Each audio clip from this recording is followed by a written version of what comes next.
आप सदा यूं ही मुस्कुराते रहना जितेंद्र जी, आपकी मुस्कुराहट के दीवाने बहुत है। जितेंद्र वर्मा जी।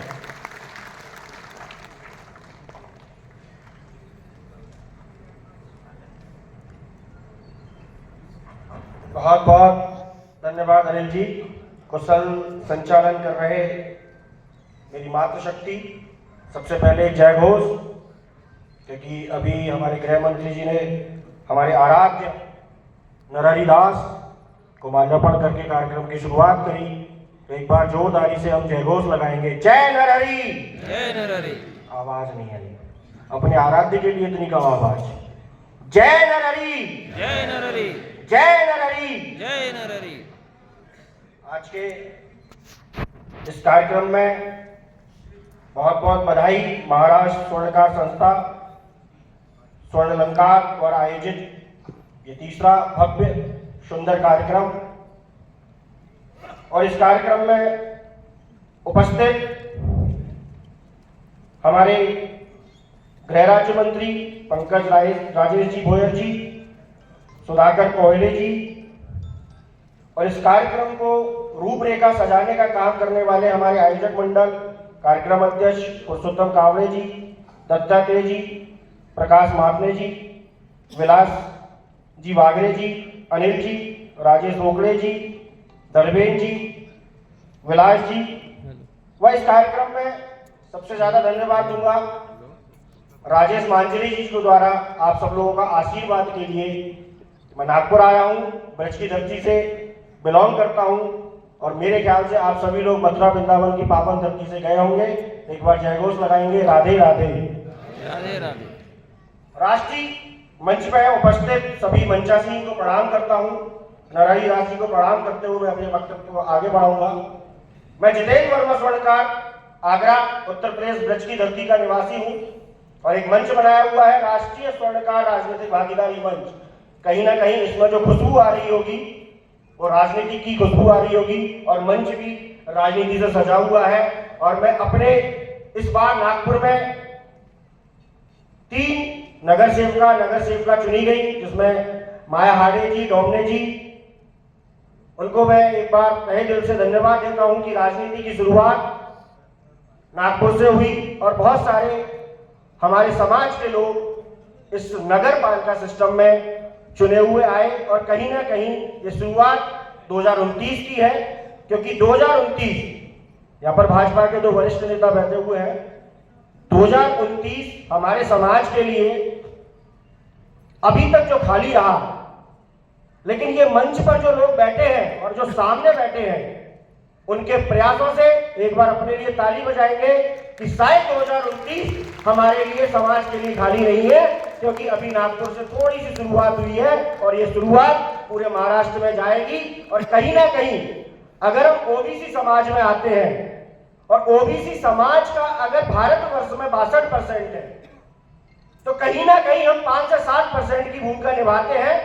तो हम लोग भी राष्ट्र से जुड़े हुए हैं, जनसंघ से लेकर आज तक भारतीय जनता पार्टी के साथ जुड़े हुए हैं, राष्ट्र के साथ जुड़े हुए हैं। और ऐसी कौम से आते हैं गृह मंत्री जी हम, कि जहां शायद एक पत्नी अपने पति के ऊपर विश्वास नहीं करती होगी, लेकिन सुनार के ऊपर विश्वास करती होगी, कुछ पैसा जमा करके वो अपने गहने बनवाती होगी।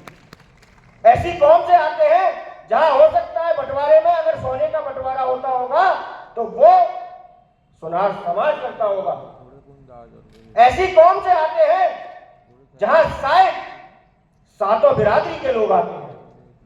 राष्ट्र के साथ चले, आरएसएस के साथ चले, चलते रहेंगे।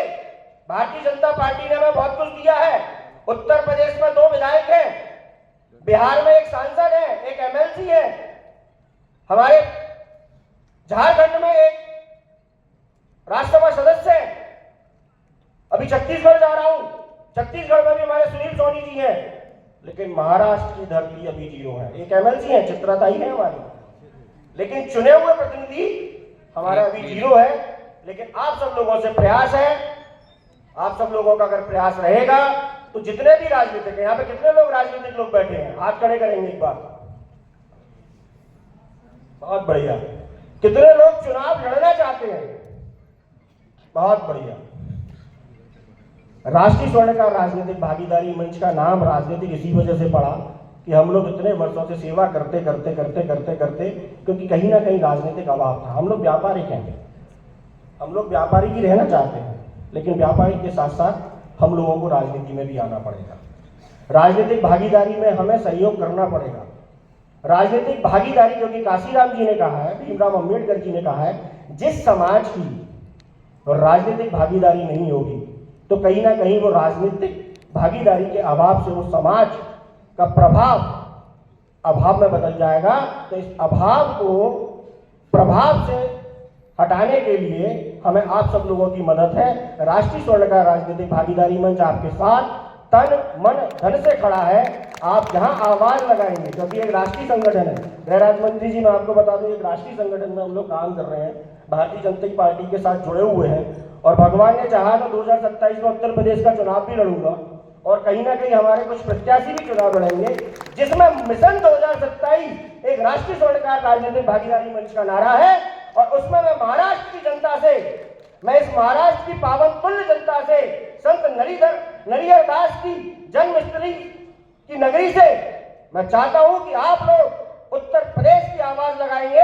मिशन 27 को 2027 को आप लोग कामयाब बनाएंगे, और मिशन 2029 के लिए आपके साथ हम खड़े हैं, पूरा राष्ट्र खड़ा है, पूरा समाज खड़ा है। एक बार मैं आयोजक मंडल को बोलूंगा कि हमारी जो सामने की जनता बैठी है, देवतुल्य कार्यकर्ता बैठे हैं, ये मेरे भाई, इनकी वजह से हम लोग यहाँ बैठे हैं। एक बार मैं बोलूंगा, इन सब जितने भी आए हुए मेरे बंधु हैं, मातृशक्ति है, उनके लिए हम ताली बजाकर अभिवादन करेंगे, क्योंकि यही हमारी ताकत है, यही हमारे पोटेंशियल है। और मैं आप लोगों से भी गुजारिश करूंगा कि आप इतनी देर से बैठे हैं, सुबह 9 बजे से इस प्रांगण में बैठे हैं, आप अपने लिए एक बार ताली बजाएं।